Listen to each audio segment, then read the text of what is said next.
आज के वीडियो में मैं आपको बताने वाली हूँ कि किस तरीके से हम अपने प्लांट में ज़्यादा से ज़्यादा फ्लावरिंग ले सकते हैं, साथ ही साथ अपने पौधे को, अपने गार्डन को गिलहरियों वगैरह से भी बचा सकते हैं।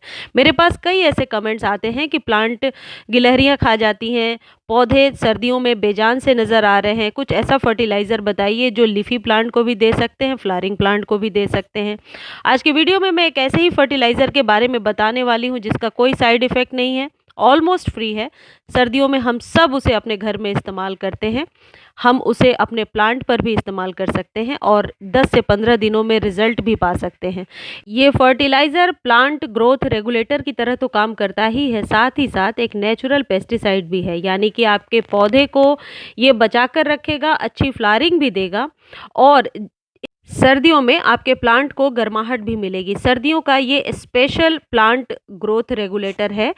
ये इसका पाउडर दुकान पर भी मिलता है, लेकिन वो थोड़ा-सा कॉस्टली रहता है। इसे हम घर में बहुत आसानी से तैयार कर सकते हैं। बहुत सारी कलियाँ बनती हैं। सर्दियों में आप हर एक 10 से 15 दिनों पर इस फर्टिलाइज़र का इस्तेमाल कर सकते हैं। रख भी सकते हैं, स्टोर कर सकते हैं, यह खराब नहीं होगा और हर एक 10 डेज़ पर आप इसे अपने प्लांट को दे सकते हैं।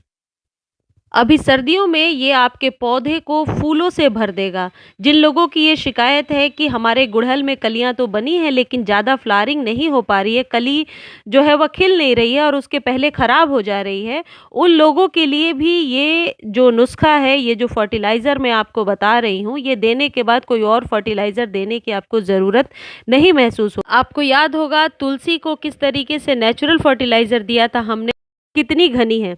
नेचुरल पेस्टिसाइड का, नेचुरल फर्टिलाइज़र का क्या असर होता है प्लांट पर? मैं हमेशा कहती हूँ कि प्लांट की लाइफ लंबी होती है। ऐसे समय में ही पता चलता है कि जो आप नेचुरल चीज़ें अपने प्लांट को दे रहे हो, प्लांट हर एक प्रकार के प्रकृति के साथ आप समझ लो एनवायरमेंटल फ्रेंडली हो जाता है और सर्वाइव करता है, बदलते हुए मौसम में सर्वाइव करता है।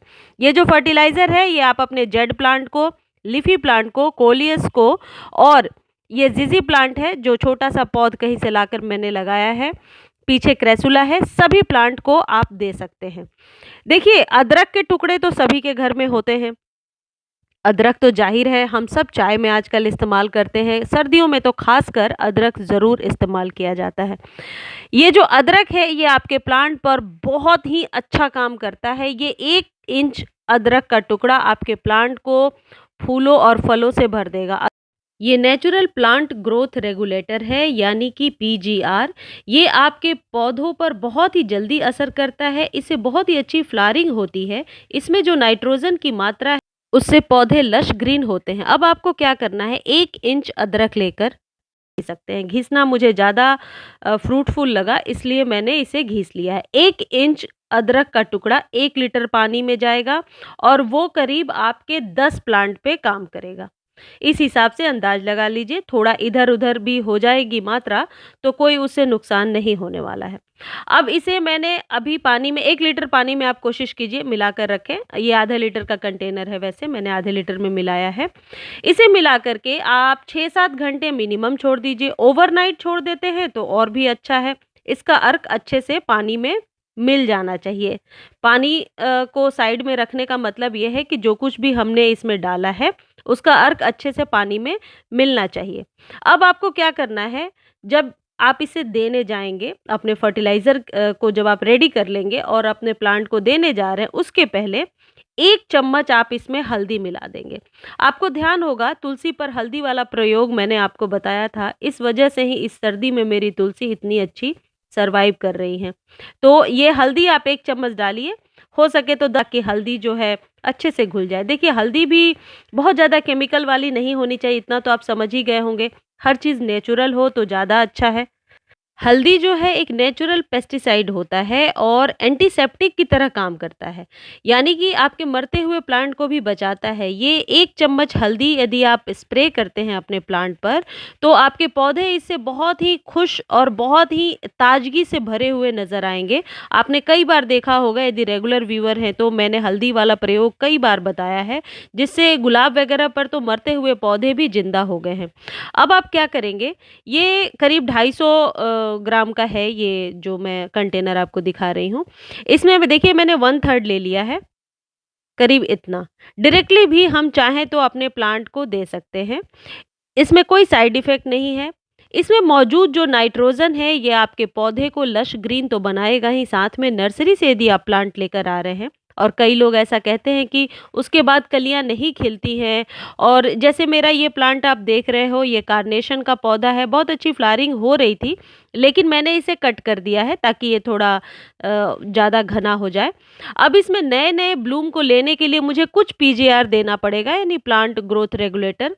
तो ये ऐसे हर उस प्लांट पे बहुत ज़्यादा बेनिफिशियल है जिस पर बिल्कुल भी कलियाँ नहीं बन रही हैं, या एक बार कलियाँ बनने के बाद वह पौधा ग्रो नहीं कर रहा है। यानी कि मिट्टी की उपजाऊ क्षमता को ये बहुत अच्छे से बढ़ा देता है। आप इसे 50-50 भी ले सकते हैं यदि प्लांट बहुत पुराना है। यदि न्यू प्लांट है तो आप 1/3 वाला ही रेशियो अपनाइए, वो ज़्यादा ठीक है। आपको पता है इस अदरक के स्मेल से जिनके प्लांट में बहुत ज़्यादा कीड़ों का अटैक है, चींटियाँ आ जाती हैं, या फिर जिन लोगों की ये शिकायत है गिलहरियाँ बहुत आती हैं, तो इस अदरक को एक बार आप इस्तेमाल करके देखें, इसके पानी को छिड़काव करके देखें। आप चाहे तो स्प्रे बॉटल में भर के रख लें, ये ख़राब नहीं होता है। एक बार भर के रख लीजिए और हर एक दिन शाम को एक बार स्प्रे कर दीजिए। आप देखिए इससे गिलहरियों वाली समस्या भी बहुत आसानी से दूर हो जाएगी। ये देखिए मैंने आधा-आधा इसे मिला लिया है और इसे मैं हर उस प्लांट को दे दूँगी जिस पर कि मुझे ज़्यादा फ्लावरिंग लेनी है। आप अपने लीफ़ी प्लांट को भी दे सकते हैं क्योंकि इसमें नाइट्रोजन की बहुत अच्छी मात्रा है। प्लांट के शुरुआती दौर में नाइट्रोजन बहुत ही अच्छे मात्रा में देना पड़ता है, इसलिए हम वर्मी कंपोस्ट या कंपोस्ट मिलाने के लिए कहते हैं, क्योंकि उसमें नाइट्रोजन की मात्रा बहुत अच्छी पाई जाती है। प्लांट को सेटल डाउन होने में वह मदद करता है, लश ग्रीन पत्तियाँ निकालता है, जिससे जो पौधा है वह प्रकाश संश्लेषण की क्रिया अच्छे से कर पाता है और अपना जो है भोजन हर तरीके से बना पाता है। पौधा स्वस्थ रहे इसलिए बहुत ज़रूरी है कि आप कुछ नेचुरल चीज़ें ही इस्तेमाल किया करें हमेशा। अब देखिए यदि आपने सब इस्तेमाल कर लिया और लास्ट में ये अब बच गया है कुछ इस तरीके से, तो आप क्या कीजिए इसमें और पानी मिला करके छोड़ दीजिए, ये खराब नहीं होगा। 8 से 10 दिनों में आप एक बार इस्तेमाल कर सकते हैं। अब यदि आपके माइंड में ये क्वेश्चन है कि क्या इसे हर एक 4-5 दिनों पे इस्तेमाल कर सकते हैं? नहीं, क्योंकि पौधे को एक बार जब हम खाना देते हैं उसे डाइजेस्ट करने के लिए, पचाने के लिए उसे भी वक्त चाहिए और सर्दियों में टाइम लगता है क्योंकि धूप तेज नहीं है। इस तरीके से जो ये बच गया इसे मैं बना के रख दूंगी और 10 दिनों बाद फिर मैं इसे इस्तेमाल करूंगी। जब अब मैं दोबारा इस्तेमाल करूँगी तो इसका अर्क, क्योंकि एक बार हम पानी में मिला चुके हैं और ले चुके हैं, तो ये थोड़ा कम इफ़ेक्टिव हो गया। तो आप 50-50 पानी और 50% ये फर्टिलाइज़र मिला करके आप अपने सभी प्लांट को दे दीजिए। आप चाहें तो स्प्रे भी कर सकते हैं, सुबह शाम कभी भी।